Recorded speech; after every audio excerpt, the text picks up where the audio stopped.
é muito comum, por exemplo, eu ouvir dos meus mentorados essa expressão, né? O que me falta é a autoconfiança. Se eu conseguir acessar isso dentro de mim, eu vou conseguir fazer movimentos mais ousados, eu vou conseguir viver novas experiências, eu vou conseguir transitar melhor na minha vida, né? Então, antes da gente ir um pouquinho mais para esse tema, né, da falta disso, que é a autoconfiança, vamos dar uma setada melhor. O que é essa autoconfiança, né?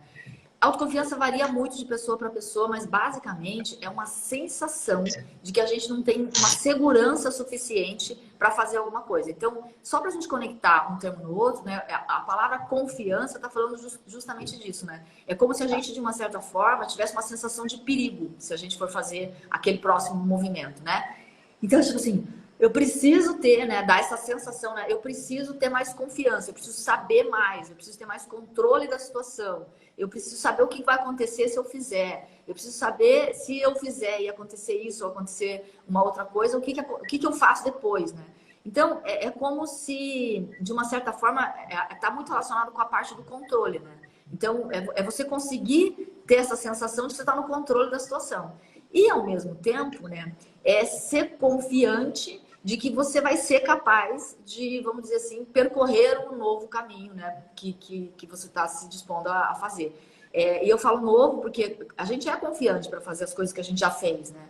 Mas a autoconfiança, ela aparece justamente quando o novo aparece, né? Um dos gatilhos, né, que desencadeia esse comportamento, são vários, né? Porque depende muito do histórico e do movimento individual, né? Mas um dos gatilhos, por exemplo, que desencadeia esse comportamento é o nosso lado perfeccionista e o nosso lado crítico, né? E aí a gente consegue, por exemplo, né, se observar numa pequena atitude com o outro, por exemplo, onde dá para a gente começar a calibrar esse nosso lado crítico, né? Quando a gente está muito crítico com o outro, né, provavelmente a gente tem o mesmo medo de que o outro também seja muito, ou o mundo seja também muito crítico com a gente, com o nosso próprio movimento, né? Então, no momento em que a gente começa a acolher, né, o que o outro está fazendo de certo, a gente começa a perceber como o outro está fazendo alguma coisa.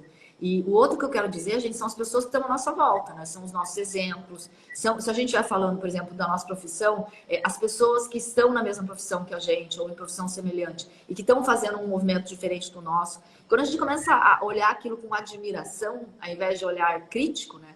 Isso já é um começo de construção de autoconfiança, sabe? Porque quando você reconhece, né, o bom movimento que a outra pessoa está fazendo, você, de uma certa maneira, você consegue reconhecer também o caminho que aquela pessoa está fazendo. Quando você reconhece o caminho que aquela pessoa está fazendo, você é capaz de também seguir o mesmo caminho. Então, quem não é capaz, né, ou quem tem dificuldade de seguir alguém, né, tem mais dificuldade de construir essa autoconfiança.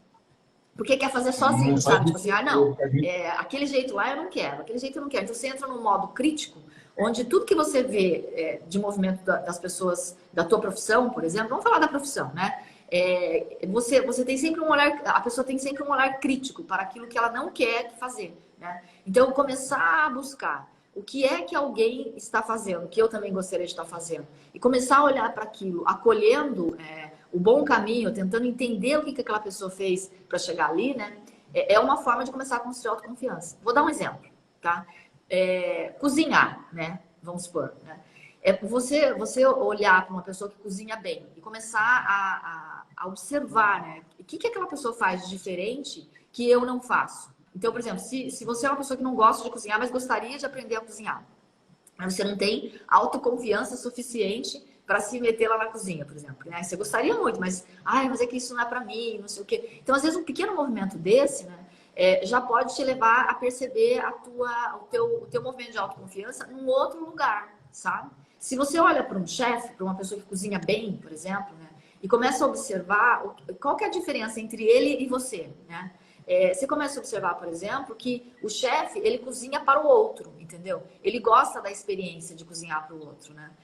O chefe, ele também, se dá errado uma receita, né? Ele vai lá e faz de novo, ele faz de novo, ele faz de novo, ele repete aquela receita várias vezes até dar certo, né? E o chefe, quando ele cozinha pela experiência de cozinhar, né?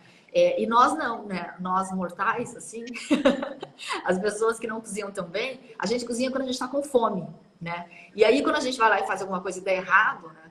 a gente se frustra, porque a gente está com fome, a gente não está cozinhando pela experiência do cozinhar. Então, você percebe que um exemplo como esse já te dá uma diferença de estratégia, né, entre uma coisa e outra.